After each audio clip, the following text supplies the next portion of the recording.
എറണാകുളം ജില്ലയുടെ തീരപ്രദേശങ്ങളിൽ കടലാക്രമണം രൂക്ഷമാണ്. പലപ്പോഴും ജനങ്ങൾ ഇതിനെതിരെ പ്രതിഷേധിച്ച് രംഗത്തെത്തിയതുമാണ്. തുടർച്ചയായി ഉണ്ടാകുന്ന ഇത്തരം കടൽക്ഷോഭത്തിൽ പ്രതിഷേധിച്ച് വൈദികരുടെ നേതൃത്വത്തിൽ ഇന്ന് ഉപവാസ സമരം സംഘടിപ്പിച്ചു. നൂറുകണക്കിന് വൈദികരാണ് ഈ സമരത്തിൽ പങ്കെടുത്തത്. സർക്കാർ അവഗണനയെ തുടർന്നാണ് തെരുവിലിറങ്ങേണ്ടി വരുന്നതെന്നാണ് പ്രതിഷേധക്കാരുടെ പ്രതികരണം. പ്രശ്നത്തിന് പരിഹാരമായില്ലെങ്കിൽ വീണ്ടും തെരുവിലിറങ്ങുമെന്ന മുന്നറിയിപ്പുമുണ്ട് ഇവർക്ക്. തോപ്പുംപടി BOT പാലത്തിന് സമീപം നടന്ന ഏകദിന ഉപവാസത്തിൽ നൂറുകണക്കിന് വൈദികരാണ് പങ്കെടുത്തത്.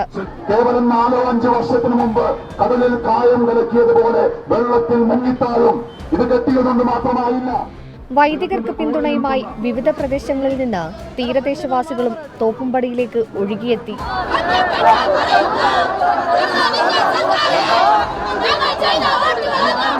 കാലാകാലങ്ങളായി ഉയർത്തുന്ന വിഷയമായിട്ടും അധികാരികളുടെ ഭാഗത്തു നിന്ന് ശാശ്വത പരിഹാരമുണ്ടായിട്ടില്ല.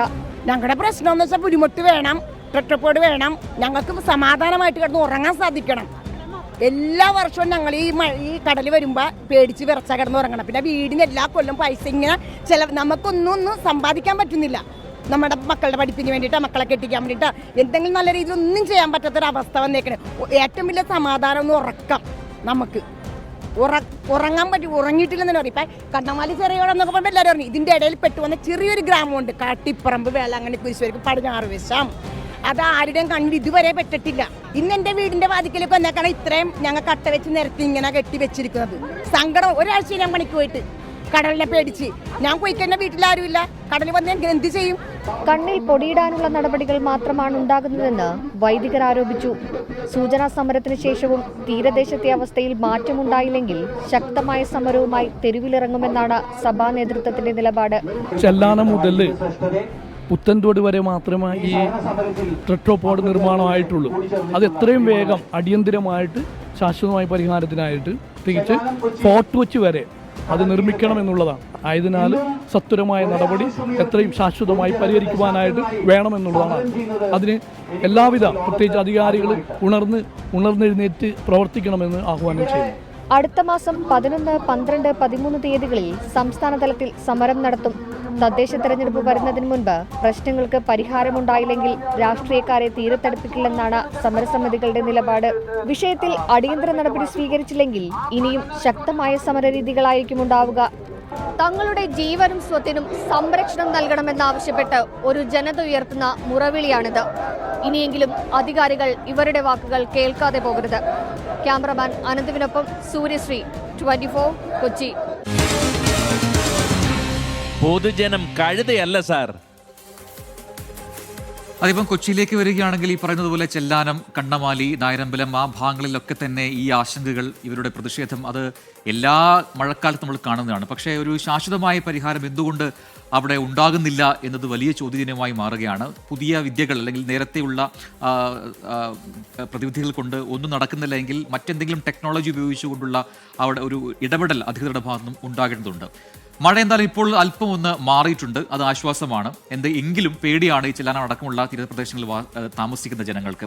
ഒരു ശാശ്വത പരിഹാരം ഉടൻ തന്നെ വേണം, അല്ലെങ്കിൽ ഇനി പെയ്യുന്ന മഴയിലും വീടുകളിൽ വെള്ളം കയറുന്ന സ്ഥിതിയാണ്. പ്രതികരണങ്ങൾ കാണാം. ഞങ്ങള് പിണറായി വിജയൻ വിളിച്ചത് കേരളത്തിന്റെ സൈന്യം പറഞ്ഞ, പക്ഷെ സൈന്യം ഇപ്പൊ വെള്ളത്തിൽ കിടന്ന് വലിയണേ. അറിയാമോ, ഞങ്ങൾക്കാർക്കും പണിക്ക് പോകാൻ പറ്റണില്ല. ഞങ്ങളുടെ മക്കൾ പേടിച്ചിട്ട് കിടന്ന് ഉറങ്ങണില്ല. ഒരു തിരമാല വന്നത് ഇവർ വന്നൊന്ന് കണ്ടു നോക്കണം. ഇവർ കരഞ്ഞോടും. അറിയാമോ, എല്ലാ വർഷവും പറയും നിങ്ങൾക്കത് ചെയ്യാം. ജിയോ ബാഗ് ഇല്ല, അത് വേണ്ട. 2 തിരമാല വന്നു കഴിയുമ്പോൾ അത് പൊട്ടിപ്പോവും, ആ മണ്ണ് ഒലിച്ചു പോവും. മനസ്സിലായ? ഞങ്ങളുടെ ജീവിതം എന്ന് പറഞ്ഞാൽ ഭയങ്കര കഷ്ടപ്പാടാണ്. പ്രശ്നങ്ങൾ ഞങ്ങൾക്ക് കടൽ ഭിത്തി വേണം. അതിന് വേണ്ടിയിട്ടാണ് ഇന്നിപ്പോൾ പിള്ളേരൊക്കെ ആയിട്ടൊക്കെ വന്നേക്കണേ. കടൽ ഭിത്തി വേണം. എത്രയും ദിവസമായിട്ട് ക്ലാസ്സിലേക്ക് ഒന്നും പോകാൻ പറ്റില്ല. ഇന്ന് ഇതിനൊരു തീരുമാനം ആക്കിയിട്ട് എന്തായാലും ഇവിടുന്ന് പോകണുള്ളൂ. ഇപ്പം നമുക്ക് വേണ്ട കടലിൽ കണ്ണമാലിൽ മൊത്തം പോയിക്കണം. ഒരു 5-6 വീട് പോകുന്നുണ്ട്, 10-25 വീട് പോകുന്നുണ്ട്. ആ വീട്ടിലൊന്നും അവർ താമസിക്കാൻ പറ്റണില്ല. അവർക്ക് ഒരു വാടക വീടും എടുക്കാൻ പറ്റണില്ല. അവരിന്ന് ക്യാമ്പിലുണ്ടായിരുന്നു. ആ ക്യാമ്പിൽ ഭക്ഷണം കൊടുക്കാൻ അവർ കിടക്കാൻ വെക്കണില്ല. ക്യാമ്പിൽ നിന്ന് മാറാനാണ് പറഞ്ഞത്. ഈ മത്സ്യത്തൊഴിലാളികൾ ഈ വാടക വീട്ടിൽ അങ്ങനെ താമസിക്കും. പണി കടലിൽപ്പെട്ടൊന്നുമില്ല. 5,000, 6,000 വാടക കൊടുക്കണം. അവർക്ക് വാടക പോലും കൊടുക്കാൻ കാശില്ല. 10-25 വീട് ചെറുകടയിൽ നിന്ന് പോയിട്ടുണ്ട്. അവർക്ക് താമസിക്കാനുള്ള വാടക വീട് ഈ സർക്കാർ കൊടുക്കുമെന്നാണ് എൻ്റെ പ്രാർത്ഥന. 6 വർഷമായി ഞങ്ങളിത് ഈ ദുരന്തം അനുഭവിച്ചുകൊണ്ടിരിക്കുന്ന ആൾക്കാരാണ് ഞങ്ങൾ. ഒരു മന്ത്രിയോ ഒരാളും ഞങ്ങളുടെ ആ പരിസരത്തേക്ക് വന്നിട്ടുമില്ല, തിരിഞ്ഞു നോക്കിയിട്ടുമില്ല. 2 വീട് പൂർണ്ണമായിട്ടും തകർന്നു, 8 വീടിന് കേടുപാടുകളുണ്ട്. ഞങ്ങൾ ഇന്ന് ഈ കൊച്ചുങ്ങളെയുമായിട്ട് ക്യാമ്പിലാണ് കിടക്കുന്നത്.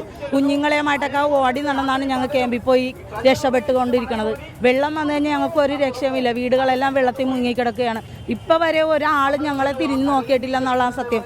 ഇവിടുന്ന് തീരദേശ ജനത ഇവിടുന്ന് വിറ്റ് പുനർഗേഹം പദ്ധതിയിൽ പോകാനാണ് സർക്കാർ ആവശ്യപ്പെടുന്നത്. അങ്ങനെ പോകാനായിട്ട് ഞങ്ങൾക്ക് പറ്റില്ല. ഞങ്ങളുടെ ഭൂരിഭാഗം വരുന്ന ആളുകളും മത്സ്യത്തൊഴിലാളികളാണ്. അവരുടെ ഉപജീവന മാർഗം ആ കടലാണ്. അവിടെ വിട്ടു പോകാനായിട്ട് അവർ തയ്യാറല്ല. ഞങ്ങൾ ജീവിക്കുന്ന നാട്ടിൽ, ഞങ്ങൾ ജനിച്ച് വളർന്ന നാട്ടിൽ ജീവിക്കാനും ഞങ്ങളുടെ ജീവനും സ്വത്തിനും സംരക്ഷണം നൽകേണ്ടത് സർക്കാരാണ്. അത് ഇതുവരെ അവർ കൃത്യമായിട്ട് ചെയ്തിട്ടില്ല. അത് കാരണം കൊണ്ട് ഞങ്ങൾ വളരെയധികം പ്രതിഷേധത്തിലാണ്.